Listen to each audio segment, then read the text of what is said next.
Salve, salve galera, eu sou Denis Bofarin, seja muito bem-vindo a este canal. Bom galera, como este canal ele não é monetizado, ele não está mais monetizado como já foi, então qualquer um que quiser pegar os vídeos que eu não apareço e baixar e postar no seu canal, pode estar fazendo isso. Por quem não tem canal pode estar abrindo, que todo mundo que tem uma conta no YouTube tem um canal, só não tem vídeos ali. Então se você quiser baixar esses vídeos e postar aí no seu perfil, postar no seu canal, você pode estar fazendo isso. Peguem todos esses vídeos que eu não apareço e divulguem com as pessoas. Não precisam divulgar especificamente o meu canal. Eu não tenho muito a intenção que esse canal cresça tanto, mas em que a mensagem pelo menos possa alcançar muita gente, possa alcançar mais e mais pessoas. E que vocês possam estudar e examinar tudo o que for dito. E vocês também ensinem outras pessoas, ensinem os seus filhos, netos, de geração em geração, amigos, e ajudem a propagar esta mensagem, não através do meu canal, mas através de cada um. Então assim a mensagem se propaga muito mais rápido. Então vamos lá, hoje falaremos um estudo muito interessante. Olha só que interessante, vamos começar lendo em João capítulo 18, versículo 20, que diz assim: Declarou-lhe Jesus: Eu tenho falado francamente ao mundo, ensinei continuamente, tanto nas sinagogas como no templo, onde todos os judeus se reúnem. Reparem que eles se reuniam tanto nas sinagogas como no templo, e nada disse em oculto. Olha que interessante, Jesus fala que ensinou continuamente nas sinagogas e no templo. Então vamos ver em Lucas capítulo 21, versículos 37 e 38, que ele ensinava todos os dias. E vamos ver o porquê que ele ensinava todos os dias. Olha só, Jesus ensinava todos os dias no templo, mas à noite, saindo, ia pousar no monte, chamado das Oliveiras, e todo o povo madrugava para ir ter com ele no templo, a fim de ouvi-lo. Então ele ensinava todos os dias no templo, tanto no templo como nas sinagogas. Mas por que Jesus ensinava todos os dias? Sendo que Moisés era lido aos sábados, como podemos ver em Atos dos Apóstolos, capítulo 15, versículo 21, que diz assim: Porque Moisés tem em cada cidade, desde os tempos antigos, os que o pregam nas sinagogas, onde é lido todos os sábados. Então, se Moisés era lido todos os sábados, por que Jesus ensinava todos os dias? Então vamos entender isso agora. E uma coisa que não é falada e não se é ensinada nem na religião, nem no sistema da graça e nem em outro lugar, mas é preciso estudar a história para saber. Então vamos estudar um pouco da história como da cultura do próprio povo judeu, dos israelitas, daquele tempo de Jesus. Olha que interessante, hein? Olha só, vamos para Êxodos, capítulo 13, versículos 1 e 2. Disse o Senhor a Moisés: Consagra-me todo o primogênito. Jesus, ele era um primogênito. Então, olha só, todo o que a madre da sua mãe entre os filhos de Israel, tanto de homens como de animais, é meu. Então, todo primogênito era consagrado para os serviços do Senhor, para ensinar, para se tornarem mestres. Isso não só os levitas. Todo o primogênito de todos os povos de Israel, de todas as tribos de Israel, todos os primogênitos, eles eram consagrados para se tornarem mestres. E olha que interessante também, em Números capítulo 4, versículo 3. Da idade de 30 anos para cima, até aos 50, será todo aquele que entrar neste serviço, para exercer algum encargo na tenda da congregação. Então Jesus ele inicia o seu ministério aos 30, porque isso também era um costume de Israel. Todo o primogênito que era consagrado ao serviço do Senhor, ele aos 30 anos iniciava o seu ministério, que ele aprendeu com outro mestre, e que nós vamos ver agora que interessante é. Voltando então desde o começo, vamos entender como funcionava isso, esse negócio de mestre e de ensinar. Olha só, o pai de família, ele era quem ensinava os filhos a ler e a escrever. O objetivo era bem preciso. Consistia em uma educação religiosa para conhecer a palavra de Deus. Nas escolas, isso mesmo, nós vamos ver que havia escolas e essas reuniões que eles faziam eram as escolas. Olha só, o ensino era dirigido, em geral, somente aos meninos. A educação de meninas era feita pelos pais em casa. Segundo o costume daquele tempo, os alunos se sentavam e escutavam o mestre atentamente, pois deveriam guardar tudo à memória. O professor ou o mestre ou os pais devem sempre se lembrar do cuidado que devem ter para não ferir o emocional das crianças, pois só haverá aprendizagem com saúde integral, corpo e mente. Olha que interessante, podemos ver em Mateus capítulo 21, versículo 16, da boca de pequeninos e crianças de peito tirastes o perfeito louvor. Crianças adoram músicas e a educação infantil deve ser prazerosa e para isto basta utilizar a música em seus conteúdos. O professor ele via a grande diferença. Em todas as épocas, as crianças elas gostavam de música. O próprio Jesus ele relata uma brincadeira das crianças em relação a músicas nas praças. Então olha só, agora voltando mais um pouquinho, vamos falar um pouquinho de Moisés. Moisés, todos conhecem a história, e por ele ter sido criado pela filha do faraó, Moisés foi instruído em toda a ciência dos egípcios. Isso podemos ver em Atos capítulo 7, versículo 22, mas não vamos ler aqui. E segundo a tradição egípcia, isso inclui aritmética, geometria, poesia, música, astronomia e várias outras matérias. Bom, isso muitos não sabem e nem fazem ideia. Moisés ele aprendeu todas essas matérias e muitas outras ainda. Posteriormente, ao passar do tempo, as escolas acabaram tendo uma ligação forte com os templos e controladas pelos sacerdotes. Caso o menino se tornasse sacerdote, medicina e religião eram temas fortemente estudados, principalmente na medicina, que inclusive vem dos egípcios e se passou de geração em geração, e os próprios judeus aprenderam a cultura da medicina. No início, a educação ela estava totalmente centralizada em casa. Era a responsabilidade da mãe educar tanto os filhos como as filhas durante os 3 primeiros anos, possivelmente até o desmame. Ela ensinava às filhas os deveres domésticos durante toda a infância delas. Quando cresciam, elas também adquiriam profissões como parteiras. A partir dos 3 anos de idade, os meninos aprendiam a ler com o pai, e o pai também ficava responsável por ensinar um ofício ao filho, isto é, uma profissão. Exatamente como Jesus foi carpinteiro por causa de seu pai. O pai de Jesus, José, ensinou o ofício a ele. A educação judaica era basicamente religiosa no começo. Era ensinado as leis de Deus. As crianças eram estimuladas a fazer perguntas sobre as festas fixas, sobre as reuniões que eles faziam no templo, mostrando objetos que desconhecem. Dessa forma, tornava-se natural o ensino, os atos de Deus para as crianças. Os sacerdotes eram chamados de pai, por ensinar as crianças. Isso podemos ver em 2 Reis, capítulo 2, versículos do 3 ao 12. Bom, mas não vamos ler aqui também.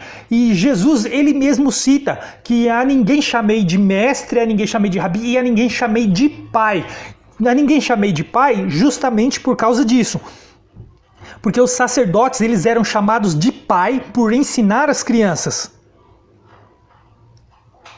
O povo judeu foi evoluindo o seu sistema educacional. No começo era apenas escolas religiosas. E como evoluir e aprender com outras nações, foram melhorando o sistema educacional. Ou seja, como vimos que as meninas elas eram ensinadas em casa, isso traz uma passagem muito interessante, em que Paulo ele cita e que até os dias de hoje confundem a muitos. Que está lá em 1 Coríntios 14, versículo 34 e 35, que diz assim: conservem-se as mulheres caladas nas igrejas, porque não lhes é permitido falar, mas estejam submissas, como também a lei o determina.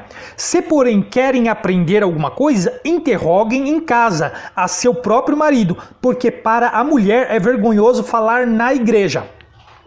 Então essa igreja que ele está falando é essa reunião, é como se fosse a mídia hoje. Hoje nós temos uma escola, temos o governo separado da escola e temos internet, temos várias redes que podemos adquirir conhecimento e informação. Naquele tempo não, naquele tempo a informação e os estudos era feito através dessas reuniões. Então eles iam às reuniões para aprenderem.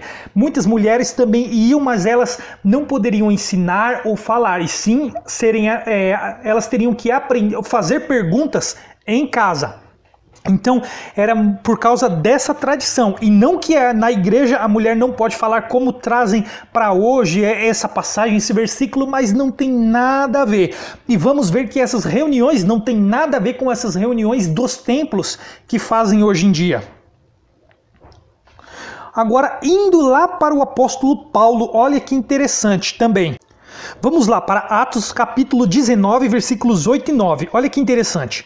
Durante 3 meses, Paulo frequentou a sinagoga, onde falava ousadamente, dissertando e persuadindo com respeito ao reino de Deus, visto que alguns deles se mostravam empedernidos e descrentes, falando mal do caminho diante da multidão.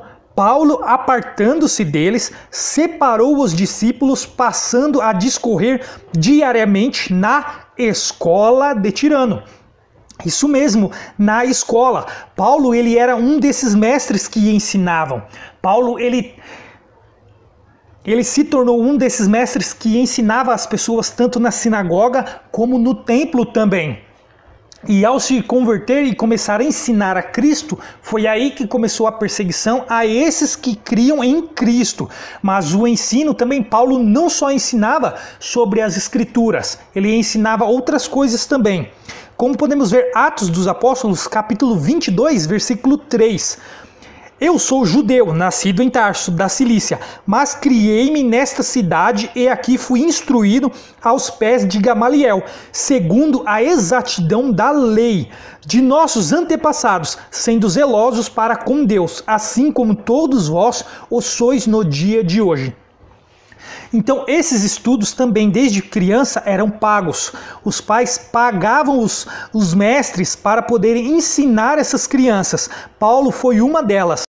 Em 2 Timóteo capítulo 3, versículo 13, vemos o seguinte: quando vieres, traze a capa que deixei em Troade, em casa de Carpo, bem como os livros, especialmente os pergaminhos. Então estes eram os livros de Paulo, que provavelmente eram livros de outras matérias, e não só as escrituras do Antigo Testamento, da passagem de Moisés e de antes, de Gênesis, da Torá. Então Paulo, ele ensinava também outras matérias, inclusive línguas. Paulo aprendeu línguas e ele ensinava línguas também. Agora, existia também a escola de profetas. E os profetas também eram ensinados, isso muitos anos, lá no tempo de Isaías. Como podemos ver em Isaías, capítulo 28, versículos 9 e 10. A quem, pois, se ensinaria o conhecimento? E a quem se daria a entender o que se ouviu? Acaso aos desmamados e aos que foram afastados dos seios maternos? Porque é preciso para preceito, preceito e mais preceito, regra sobre regra, regra e mais regra, um pouco aqui e um pouco ali. E isso ele está falando a respeito dos estudos que era dado naquele tempo, que era muito rigoroso. Olha só em 1 Samuel capítulo 10, versículos do 4 ao 6. Eles te saudarão e te darão 2 pães, que receberás da sua mão. Então seguirás a Gibeá Elohim, onde está a guarnição dos filisteus, e há de ser que, entrando na cidade, encontrarás um grupo, olha que interessante esse grupo, de profetas que descem do alto, procedidos de saltérios, e tambores, e flauta, e harpas, e eles estarão profetizando. O Espírito do Senhor se apossará de ti, e profetizarás com eles, e tu serás mudado em outro homem. Então essa era uma das escolas de profetas que o profeta ele ensinava. Isso começou com Samuel. Samuel começou a ensinar outros profetas. Então ele abre uma escola de profetas. Voltando em Paulo então, vamos lá para Romanos capítulo 9, versículos do 3 ao 5. Porque eu mesmo desejaria ser anátema, separado de Cristo, por amor de meus irmãos, meus compatriotas, segundo a carne. São israelitas, pertence-lhes a adoção e também a glória, as alianças, a legislação, o culto e as promessas. Olha só, o culto. Então, o culto pertence a Israel também. O culto e as promessas. Deles são os patriarcas, e também deles descende o Cristo, segundo a carne, o qual é sobre todos Deus bendito para todo o sempre. Amém? Então o culto de se reunir para cultuar a Deus era em questão das festas fixas. O povo ia para celebrar a Páscoa, eles se reuniam no templo, faziam santas celebrações, tinha a festa dos tabernáculos, das cornetas, e tinham várias festas que eles se reuniam para cultuar a Deus, porque ali era um culto físico, eles não recebiam o Espírito Santo como hoje. Então a reunião para se cultuar a Deus é uma reunião israelense. Era somente para os judeus, para os filhos de Abraão. E isso nem o povo da graça, nem os religiosos, nem os católicos, eles ensinam que não há nenhuma necessidade de se reunir mais para cultuar a Deus. Não há. E nós vamos entender isso. E como então deve ser o culto hoje a Deus? Olha só. Romanos capítulo 12, versículo 1. Rogo-vos, pois, irmãos, pelas misericórdias de Deus, que apresentei o vosso corpo por sacrifício vivo, santo e agradável a Deus, que é o vosso culto racional.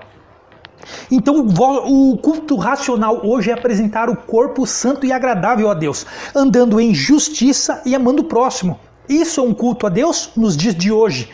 Hoje, andar em justiça e amor ao próximo, que é cultuar a Deus e não se reunir em um local físico.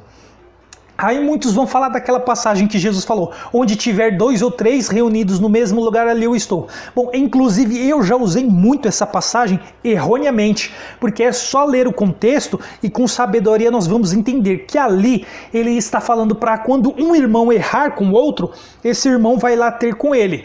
E se ele ouvir, ganhou o irmão. Então são 2. E se o irmão não ouvir, é para chamar um terceiro para que tenha uma testemunha. Então no caso 3. Onde estiverem 2 ou mais, ali Jesus está, porque é na concordância. Então não tem a ver com se reunir em um local para cultuar a Deus, porque não se cultua mais a Deus reunindo. Porque em uma reunião, muitas obras da carne estão presentes, como acontecia antigamente, naquele tempo, no povo de Israel. Para começar uma reunião, um grupo já se torna facção. E isso é só verificar essa palavra, facção, porque muitos têm como coisa ruim, e não é algo neutro. Uma facção é qualquer tipo de grupo, tanto facções criminosas são um grupo, como uma escola, como um grupo de música, como um clube, como qualquer tipo de grupo que ali entram pessoas específicas, e isso é uma facção. E em todos os grupos é necessário fazer acepção de pessoas. Sim, em todos os grupos é necessário para o controle, para que não venha a ter desordem. Eu vou dar um exemplo na própria graça mesmo, nos religiosos. Quando os religiosos se reúnem, ali uns não vão com a cara um do outro, uns não gostam como uns aos outros se vestem. E todo grupo tem que ter um líder. Jesus falou para não chamar ninguém de pai, ninguém de mestre, ninguém de guia. Mas todo grupo tem que ter um líder para ter controle, para ter organização.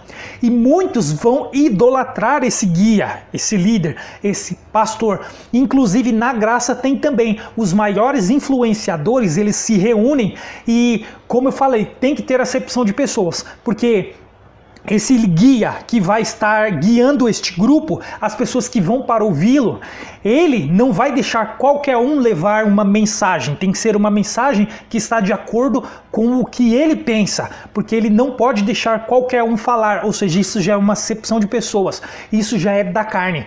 Por isso a reunião ela é da carne, e nesse grupo muitos vão idolatrar esse guia.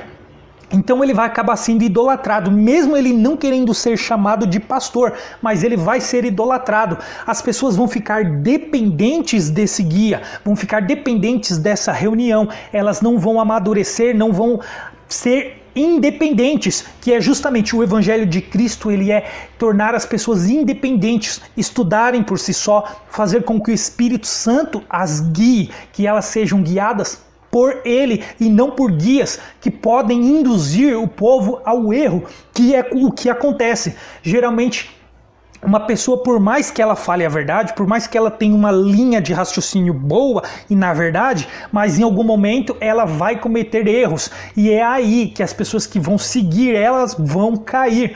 Então, por isso, a reunião já acontece espiritualmente, já estamos reunidos com Cristo, no corpo de Cristo espiritualmente. E tudo o que Deus quer é que nós andemos em amor ao próximo e que andemos em justiça.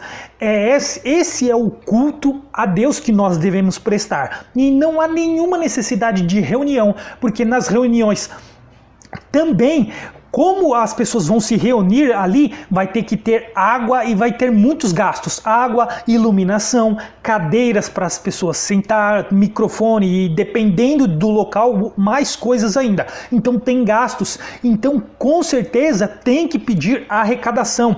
E é o que acontece justamente também na graça. Na graça existe arrecadações de dinheiro, dos irmãos que vão para ouvir a palavra. Então a graça é só mais um sistema, exatamente como o sistema religioso. Não muda quase nada, só não tem os mesmos rituais que tem na religião, na protestante.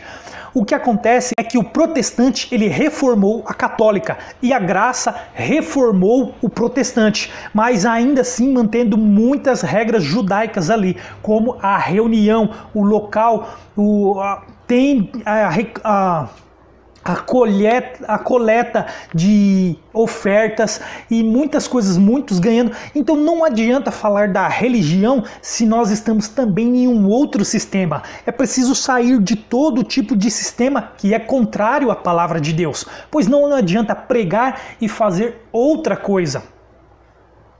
Porque a reunião era escola, era para aprender, era uma escola. Hoje nós já temos escola, já temos o governo que é separado, não há necessidade desse tipo de reunião. Temos que ensinar os nossos filhos, as nossas gerações, amigos e ensinar as pessoas que elas se tornem independentes e não fazer com que elas se tornem seguidoras de nós, fazer que nós nos tornemos guias e elas sejam nossas seguidoras. Não é isso, essa não é a vontade de Deus.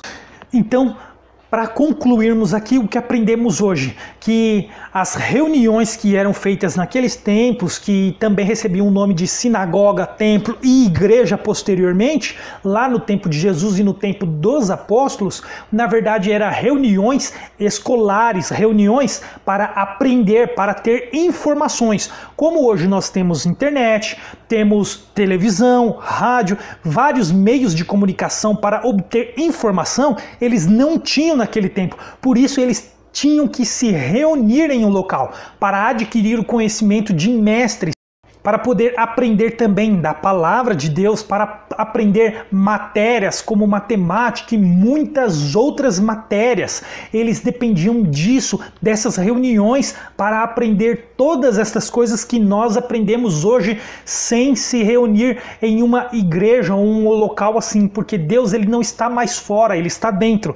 Então até na graça, as pessoas que vão se reunir nesses lugares, elas estão dizendo que o Espírito Santo não está guiando ela, e ela precisa daquele guia. Então, entendemos que a reunião hoje, que não é necessário a reunião hoje, mas sim que nós devemos andar em justiça e amor ao próximo. Devemos andar em conformidade com o que o Espírito Santo nos ensine, que ele nos ensinou. Então galera, esse foi o vídeo e é mais um vídeo para ver que há muito tipo de sistema ainda, que mesmo nós achamos que estamos fora, mas estamos dentro do sistema e ele consegue nos enganar. Então aprendam, estudem, vão atrás de informações, estudem a cultura, estudem a história. Só dessa forma, se tornando independente, é que ninguém mais vai ser enganado por guia algum. Não siga guias, não idolatre homens. Prossiga, ame o próximo. E como eu disse, se quiser, baixem esse vídeo, postem no canal de vocês, enfim, ensinem outras pessoas também. Eu vou ficando por aqui e espero você no próximo vídeo. Até lá!